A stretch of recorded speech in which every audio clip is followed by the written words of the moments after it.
kembali lagi di acara Waras KB Show. Teman-teman, kita di sini ada kedatangan bintang tamu nih dari Dokter Cynthia. Di sini perkenalkan dulu nih sama nama saya Nadia Farah Amanda, biasanya dikenal dengan Nadia.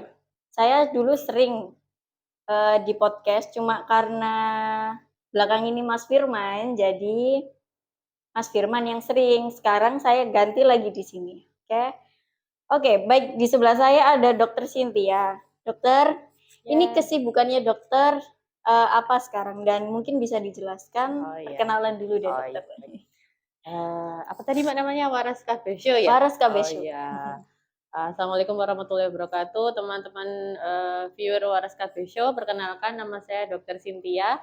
Saya sebagai dokter umum di Puskesmas Gayungan, Dinas Kesehatan Kota Surabaya. Di situ saya selain pelayanan sebagai dokter umum, saya juga diamanahi tugas sebagai penanggung jawab program TB atau TBC. Itu Mbak. TBC. Dokter kan bergelut di bidang TBC ya. TBC itu apa sih dok? Oke, jadi gini ya teman-teman, TBC atau TB, nama kerennya sekarang ya, tuberkulosis. Jadi tuberkulosis itu adalah sebuah penyakit yang disebabkan oleh kuman atau bakteri yang namanya Mycobacterium tuberculosis. Nah, dia ini kalau sudah masuk ke dalam tubuh kita, dia bisa menyerang banyak organ, tapi yang paling sering paru-paru ya Mbak. Jadi TB paru yang paling sering. Nah, TBC ini untuk pembagiannya salah satunya ada TBC SO sama RO. Nah, SO sama RO. SO itu TBC sensitif obat, kalau RO resisten obat. Nah, bedanya apa? Kalau SO itu bisa kita obati dengan obat-obatan yang obat pamungkasnya gitulah ya, lini pertama. Itu obat-obatan yang tersedia di puskesmas. Tapi kalau sudah TBC RO atau TBC resisten obat, nah itu meskipun gejalanya sama, tapi dia tidak bisa diobati dengan obat lini pertama karena si kuman-kuman TBC-nya itu sudah mutasi, sudah kebal sama obat-obatan TBC yang lini pertama itu. Gitu. Oh, jadi tahap awalnya itu TBSO dulu ya dokter ya. Kemudian kalau memang dia resisten terhadap salah satu obat dari TBSO, maka dirujuk ke TBRO begitu. Iya. Jadi memang kebanyakan pasien-pasien TBSO itu dulunya kebalik ya. Pasien-pasien TBC RO itu dulunya adalah pasien-pasien TBC SO yang mungkin dia minum obatnya nggak teratur, nggak disiplin, atau mungkin dia ada gangguan penyerapan obat, jadi obatnya nggak maksimal, kumannya nggak malah mati semua kena obatnya, malah kumannya itu bermutasi, jadi dia sudah nggak peka lagi, sudah resisten dengan obat-obatan TBC SO. Terus dia berkembang jadi TBC RO, tapi juga kami di puskesmas sempat menemukan ada pasien yang langsung TBC RO gitu. Pas ditanyai pernah nggak kena TBC sebelumnya? Nggak pernah. Pernah nggak minum obat TBC sebelumnya? Nggak pernah. Jadi dia memang benar-benar primer ketularan dari orang yang TBC RO. Seperti itu. Langsung ketular ya? Ya langsung. Kumannya langsung dari TBRO. Kuman jenis TBC RO dia dapatnya. Gitu itu gimana sih dok cara penularan dan gejalanya itu kok bisa sampai kita ada yang langsung TBRO, ada yang SO dulu kemudian TBRO itu gimana? Jadi kalau soal gejala itu hampir sama ya Mbak, ya sama lah boleh dibilang sama antara TBC SO maupun TBC RO. Jadi ya batuk lama, batuknya bisa disertai darah, lamanya biasanya lebih dari 2 minggu, 3 minggu atau lebih dari itu. Kemudian disertai batuknya batuk berdahak, ada darahnya, kemudian demam yang berkepanjangan, ada keringat dingin kalau malam, terus ada penurunan berat badan, nafsu makan, seperti itu. Gejalanya hampir sama. Cuman ya itu tadi bedanya adalah ketika dicekkan dahaknya, ditemukan sifat kumannya berbeda antara TBC SO sama RO. Nah, kumannya TBC SO ini adalah kuman yang masih peka, masih bisa diobati dengan obat-obatan lini pertama tadi. Kalau yang kumannya yang di TBC RO tadi adalah kuman-kuman yang sudah kebal, seperti itu. Untuk penularannya tentu tetap sama ya, si TBC ini dia lewat saluran pernapasan. Jadi ketika ada orang yang sakit TBC, dia itu batuk, bersin, bicara atau bahkan nyanyi sekalipun, dia itu ada kuman yang keluar dari saluran pernapasannya dia. Nah, kumannya itu bisa melayang-layang di udara, kemudian mungkin kalau ada orang yang pas di depannya dia itu juga kumannya bisa langsung masuk ke saluran pernapasannya dia. Makanya kalau untuk pasien TBC harus pakai masker biar kumannya nggak keluar kemana-mana, bisa menulari orang lain. Seperti itu. Begitu ya. Kemudian nih, dokter, kalau misal kita tahu nih udah tahu gejalanya, udah 2 minggu beliaunya ini batuk, kemudian bingung nih mau kemana. Jadi tahap awal itu gimana sih dok? Kita ke puskesmas dulu atau berkas apa aja sih yang kita perlu siapkan? Oke, jadi kalau ada yang keluhannya mengarah ke TBC, demam kah, batuk kah, yang berkepanjangan, batuk berdarah, nah itu bisa langsung ke puskesmas terdekat ya Mbak. Berkas apa yang dibawa? Nggak susah-susah, cuman perlu bawa fotokopi KTP atau kartu identitas. KK kah, KTP, itu boleh. Ya, nanti akan periksa dengan dokter, kemudian akan disarankan untuk pemeriksaan dahak. Nah, untuk pemeriksaan dahaknya kita gratis, Mbak. Gratis, tidak dipungut biaya. Ya, KTP Surabaya ataupun KTP bukan Surabaya itu sama, semuanya gratis karena dari program seperti itu. Jadi simpel ya Mbak ya, cuman bawa KTP aja ke puskesmas terdekat. Oke. Dokter di puskesmas sendiri itu ada pasien TBC kah, dan apa sih dokter tantangan apa dalam menangani pasien TB ini? Oke. Ada Mbak, kalau di puskesmas ya ada pasien TBC SO ada, TBC RO juga ada. Tantangannya karena TBC ini kan pengobatannya cukup lama ya Mbak. Kalau untuk SO minimal 6 bulan, kalau untuk RO minimal 9 bulan ya. Itu waktu yang cukup panjang. Jadi orang disuruh minum obat setiap hari, ya itu juga nggak gampang ya. Kadang-kadang orang ada capeknya, ada bosennya, belum lagi dia merasakan efek samping dari obat. Kadang-kadang yang bikin dia nggak nyaman, pingin udahan aja rasanya. Nah itu juga tantangan dari pasien. Jadi kami tugas kesehatan, kemudian ada pendamping juga, itu harus banyak-banyak memonitor, kemudian menguatkan pasien biar tetap semangat seperti itu. Gitu.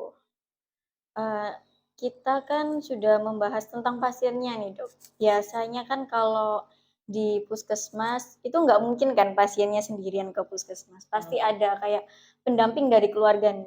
Seberapa penting sih dok kita memberikan motivasi atau memberikan informasi terkait TB kepada keluarganya? Oke. Ya, memang paling sering pasien ditemani keluarga ya Mbak untuk berobat. Jadi selain pasiennya kita edukasi, keluarga juga kita edukasi terkait apa? Terkait yang pertama, ini penyakitnya menular, bisa menular. Karena itu pasiennya ini harus disarankan terus untuk pakai masker, diingatkan, Bu, ini ya misalkan anaknya yang kena, ini anaknya nanti di rumah harus pakai masker terus, nanti biar tidak nulari. Terus kalau misalkan batuk harus ditutup, kemudian harus cuci tangan. Kalau misalkan nutupnya pakai tisu gitu atau pakai tangan, terus harus cuci tangan biar tidak terjadi penularan. Kemudian keluarga juga kita edukasi untuk jadi pengawas menelan obatnya. Jadi ini nanti obatnya diminum setiap hari, tolong diingatkan, dipantau, karena khawatirnya mungkin ada pasien yang ya kurang nyaman dengan obatnya, akhirnya obatnya tidak diminum. Nah di situ keluarga berperan penting Mbak. Jadi mengingatkan, mendampingi. Kemudian keluarga juga perlu kita edukasi tentang dia sebagai orang yang beresiko untuk ditulari, istilahnya begitu. Beresiko untuk tertular, atau mungkin juga dia yang selama ini bisa jadi membawa kuman karena satu lingkungan dengan pasien. Jadi keluarga utamanya yang serumah ini akan kita sarankan untuk di screening gejala TBC-nya juga. Seperti itu. Kalau di puskesmas sendiri tuh ada kasus yang ini nggak sih, Dok? Jadi, pasiennya ini terkena, kemudian ada anaknya atau saudara dekatnya gitu yang kena gitu, ada kasus kayak gitu? Ada Ada seperti banyak? itu. Ya beberapa ada. Jadi Oh, bapak yang sakit terus ternyata punya anak kecil usia 3-4 tahun dengan mmm, keluhannya yang memang mengarah ke TBC, ternyata memang anaknya juga kena karena sehari-hari oh. dirawat oleh bapaknya itu. Ada Oh, seperti 3 itu. sampai 4 tahun. Gitu dosis obatnya gitu samakah sama yang dewasa? Beda, beda Oh, Mbak. beda? Jadi kalau untuk obat TBC anak kita ada paduan tersendiri dengan Oh, dosisnya yang berbeda juga. Gitu. oh begitu. Kemudian sebenarnya TBC ini ada vaksinnya kah, Dok? Atau terapi buat pencegahan supaya kita tidak mungkin bukan menghambat kuman TB-nya ya, mungkin ka seperti kayak kita nggak langsung ke TBRO, jadi kayak kumannya itu di apa ya, dikurangi lewat vaksin itu, adakah? Hmm. Jadi kalau vaksin kan sifatnya kita berikan kepada individu yang sehat ya Mbak. Oh iya, Jadi sebelum dia terpapar. Nah, vaksin saya rasa semua sudah divaksin. Vaksin BCG. Nah, oke, diberikan ketika kita masih masih kecil, bayi di lengan sebelah kanan yang simbol apa kayak bekasnya iya itu bekas, ya. Nah, itu vaksin BCG untuk mencegah terjadinya TBC. Dan itu dikatakan vaksinnya cukup efektif, masih sekitar 70-80% bisa oh, mencegah terjadinya TBC. Atau kalaupun terkena tingkat keparahannya akan lebih ringan, berkurang. Nah, terus kalau untuk terapi pencegahan ini diberikan kepada orang-orang yang sudah terpapar, tapi belum sampai sakit mmm, TBC. Nah, orang-orang yang terpapar itu adalah orang-orang yang di dekatnya pasien positif TBC. Nah, keluarga terdekatnya atau mungkin teman satu sekolah, teman satu lingkungan kerja, seperti itu. Nah, orang-orang yang memang kontak erat dengan pasien TBC, setelah kita pastikan dia tidak sakit, kemudian ada bukti dia terpapar, misalkan dengan mantuk tes atau yang lainnya, dia bisa mendapatkan terapi pencegahan TBC. mmm. Kalau gitu itu ada batasan umurnya kah, Dok, untuk mendapatkan TPT itu? Enggak ada, Mbak. Oh, Dari nggak ada? bayi sampai orang dewasa Oh, bayi bisa, juga bisa? bisa. Oh. Kalau untuk di puskesmas dokter sendiri itu apakah sudah tersedia TPT-nya? Sudah, jadi kalau di puskesmas itu kami ada TPT untuk TBC SO, Oh. yang SO saja. Kalau untuk TBC yang RO, TPT-nya adanya di Rumah Sakit Dr. Sutomo, Oh, jadi gitu. kita harus ke Rumah Sakit Dokter Sutomo ya? Ya, Jadi kita melaporkan kalau kita itu kontak erat dengan pasien TBC, kemudian heeh, kita bilangnya itu ke Sutomo? ke puskesmas dulu nggak Oh, apa-apa. Jadi gitu. kan puskesmas nanti yang kontak tracing gitu ya, Iya. siapa aja keluarganya pasien yang jadi calon penerima TPT nanti Mhm. kalau sudah ada siapa-siapanya baru kita kirim ke RSUD Dr. Sutomo seperti Oh, itu. dirujuk ya gitu ya? Ya, Oh, dirujuk. Eee, di puskes eee, di puskesmas sendiri itu adakah, Dok, pendamping pasien TBC RO kecuali keluarga? oke. Jadi selain keluarga memang ada ya Mbak dari LSM kayak Mhm. teman-teman dari Rekat, kemudian dari Yabisa itu mendampingi pasien-pasien TBC RO kami.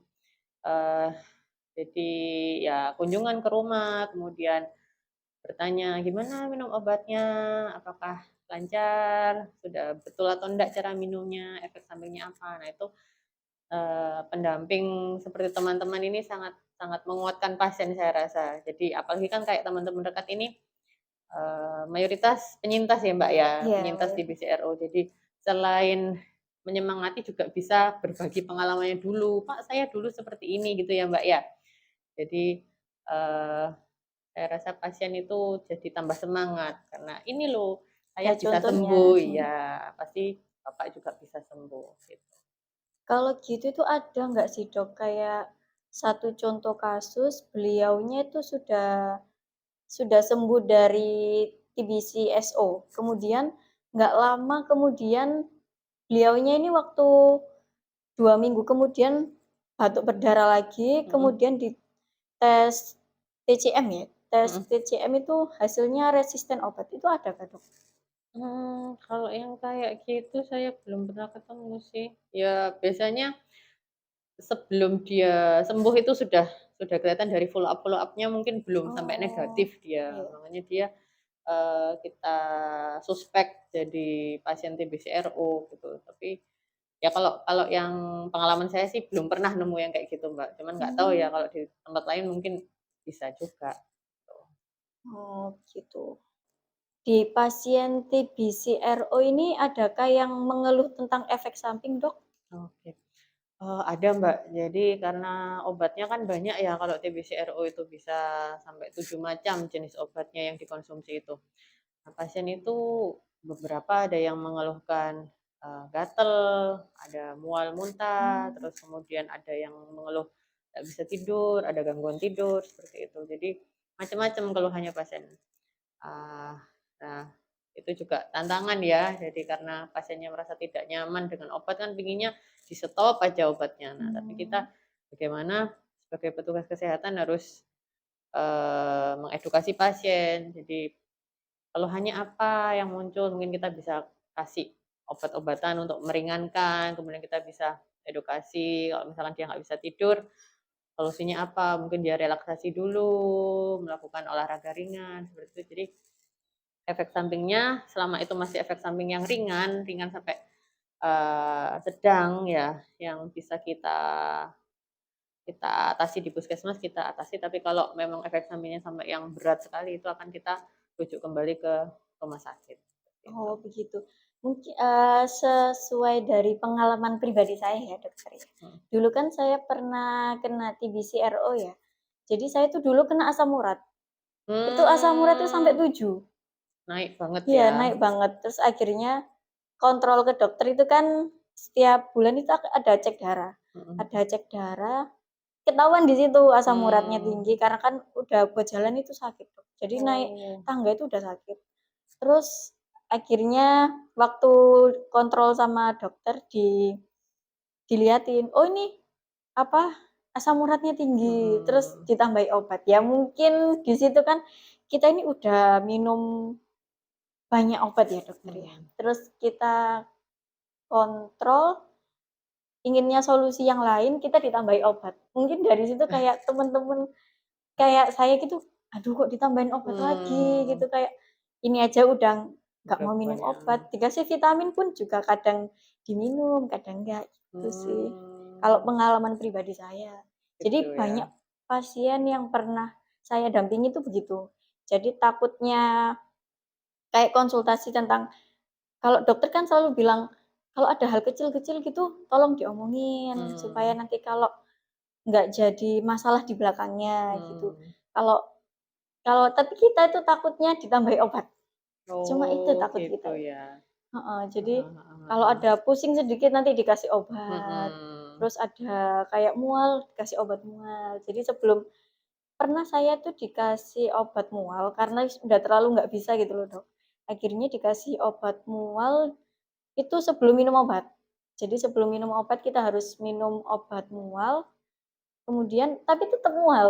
Di waktu Mmm, kita udah minum 3 atau 4 obat gitu, di tengah-tengah tuh mesti mual. Jadi kayak, ya wis nggak usah mmm, bilang kalau kita mual gitu, itu sering mhm. terjadi. Anu ya, sudah kebanyakan obat Iya, soalnya udah ya, kebanyakan obat, bahkan khawatir mungkin nanti mhm, ginjalnya kenapa-napa. iya itu, Iya sih. banyak kan orang yang gitu kan, terutama saya ya, Dok, saya itu jarang sekali minum air putih. Jadi Oh, kalau minum obat ditambahi lagi kayak gimana sih, Mas, takut kena ginjal. mhm mhm. Ya jadi akhirnya nggak pernah konsul, cuma ya asam urat itu tadi Ya aja yang udah baru bener-bener ya mengganggu banget ya mhm, soalnya itu ya. Iya jadi, memang ya kalau ada keluhan kita pasti mikirnya ditambahin obat dulu, tapi iya. selain obat sebenarnya ada edukasi-edukasi lain yang Mmm, bisa mungkin meringankan seperti apa, ya tergantung apa keluhannya, mungkin kalau minum obatnya mual coba digeser waktunya, jamnya, kayak gitu-gitu. Atau kayak yang tadi pasien saya, nggak bisa tidur, jadi selain langsung ke obat tidur atau obat penenang, jadi kita edukasi tentang gimana biar dia lebih rileks, biar bisa memulai tidurnya, mungkin di jam yang sama terus mulai tidurnya, kayak gitu-gitu. Jadi biar meminimalkan obat kalau bisa. Tergantung keluhannya sih memang. Kalau biasanya saran-saran dari dokter itu gini, minum obatnya itu jam 8. Jam 8 Jam malam. 8, jam 8 pagi. Oh, jam 8 pagi. Jadi Kak, ada waktu senggang buat badan kita itu supaya istirahat gitu loh, Dok. Jadi malamnya Hmm. tuh bisa bisa tidur. Oh, gitu ya. Iya, biasanya kalau kan ada beberapa pasien gitu kan ada yang kerja, Mhm, mhm. itu ada yang minumnya tuh sore, malamnya nggak bisa tidur. Jadi itu Oh, beberapa pengalaman sih begitu. Jadi lebih enak sih menurut saya itu pagi emang. pagi yang Emang lebih memang pagi harus cocok pagi. ya. Mhm. Iya, memang waktu minum obat itu juga ngaruh ya, Mbak, ke Iya nanti ngaruh. efeknya apalagi, yang mau ada aktivitas, terus kalau kemalaman mungkin nanti jadinya ganggu tidur gitu ya, Mhm. memang. Kalau, jenis-jenis TPT itu ada apa aja sih, Dok? Oke, jenis TPT tadi dibedakan jadi TPT-nya TBC-SO Mhm, sama TBC-RO ya, Mbak. mhm. Jadi kalau untuk TBC-RO, TPT-nya cuma ada satu macam. Jadi obatnya namanya uh, levofloxacin dan ethambutol. Itu kami di Mmm, puskesmas tidak tersedia, jadi memang harus ke Rumah Sakit Dr. Sutomo untuk bisa mengakses. Tapi kalau kami di puskesmas adanya TPT untuk kasus TBC-SO. Nah, mmm, itu kalau yang levoetam tadi kan diminum setiap hari selama 6 bulan ya. Kalau untuk jenis-jenis TPT-nya TBC-SO ini ada yang sampai 6 bulan, ada yang cuma 3 bulan. Gitu. mmm, Ada yang diminum setiap hari, ada yang paling enak itu yang diminum seminggu 3 kali yang dia itu perpaduan antara isoniazid dan rifampicin. mmm. Terus kalau yang diminum selama 6 bulan itu yang isoniazid saja. Terus ada juga yang diminum selama 3 bulan, tapi setiap hari minumnya itu isoniazid dan rifampicin. Jadi ada 3 macam kalau untuk TPT-nya, TBC, SO. Oh, kalau gitu itu ditentuin dari mana ya, Dok? Kalau atau dilihat dari berat badannya kah? Atau Untuk penentuan anunya ya, apa istilahnya pasien mana dapatnya apa gitu ya, ya. Jadi selain ada rekomendasi memang Mbak untuk usia kurang dari 2 tahun yang mmm, direkomendasikan apa, lebih dari 2 tahun apa, kemudian untuk pasien dengan, penyakit penyerta apa, gitu lebih cocoknya pakai TPT yang jenis apa, karena hubungannya dengan, interaksi obat, seperti itu. Terus dan yang gak kalah penting, hubungannya dengan ketersediaan obatnya oh, sendiri, gitu. Jadi kalau ditanya-tanya pasti yang paling enak yang diminumnya cuma 3 bulan iya, dan seminggu sekali. Pasti semuanya pilih itu iya ya yang begitu. paling praktis. Nah, cuman kadang-kadang karena dia diminumnya seminggu sekali itu pun ada yang kelupaan Iya itu sering. gitu. Ya, Heeh. jadi wes seminggu sekali lupa juga gitu. Nah, akhirnya kita harus ganti ke jenis yang diminum tiap hari. Kalau sudah beberapa kali Mmm, lupa gitu berarti dia nggak efektif nih pakai yang seminggu sekali. Nah, itu harus kita geser ke yang setiap hari minumnya kayak gitu-gitu. Itu salah satu contohnya. itu kalau misal kita kelupaan nih, Dok, Mhm, kelupaan, kita kembali ke yang ke setiap hari, itu ada efeknya kah, Dok, dari kita kelupaan minum obat itu? mhm. Maksudnya kelupaan minum obat ini yang mana? Yang seminggu sekali? Yang seminggu sekali? Nah, yang seminggu sekali itu nggak langsung lupa satu kali terus langsung kita pindah ya. Heeh, Oh, jadi kalau kelupaan mungkin satu kali gitu, itu masih bisa diminum, dicobalah lagi mhm, mungkin sekali, 2 kali, 2 kali minum. lagi, nah berarti sekitar ya 1 minggu, 2 minggu lagi gitu.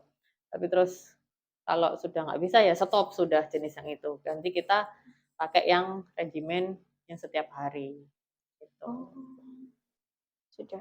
Mungkin ada pesan-pesan bagi teman-teman Waras KB Show dan Oke. bagi pasien yang sedang menjalani pengobatan nih, Dok? Oke, untuk teman-teman Waras Cafe Show, penyakit TBC ini bukan karena kutukan ya, bukan.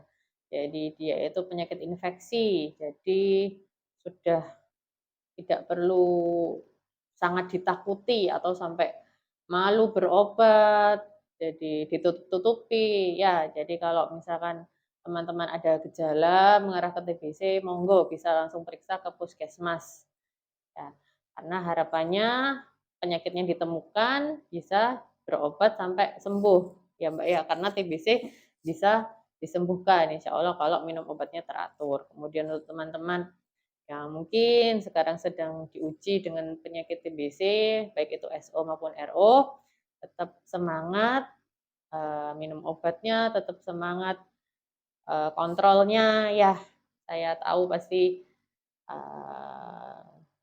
ya tidak mudah, tapi insya Allah bisa sembuh kalau teman-teman disiplin minum obatnya dan tetap harus makan makanan yang bergizi. Seperti itu. Ya, terima kasih Dokter Cynthia udah Sama. meluangkan waktu kesibukannya nih datang ke kantor kamu. Oke. Terima kasih Dok. Sama-sama Mbak. Ya, oke, jangan lupa ya mampir-mampir ke IG kita nih, Instagramnya Rekat for Indonesia. Kemudian di YouTube dan Facebook kita Rekat Peduli Indonesia. Dan jangan ketinggalan nih ada Twitter kita Rekat Peduli. Oke. Tos Tos TB, TB, temukan, obati sampai sembuh. Yes.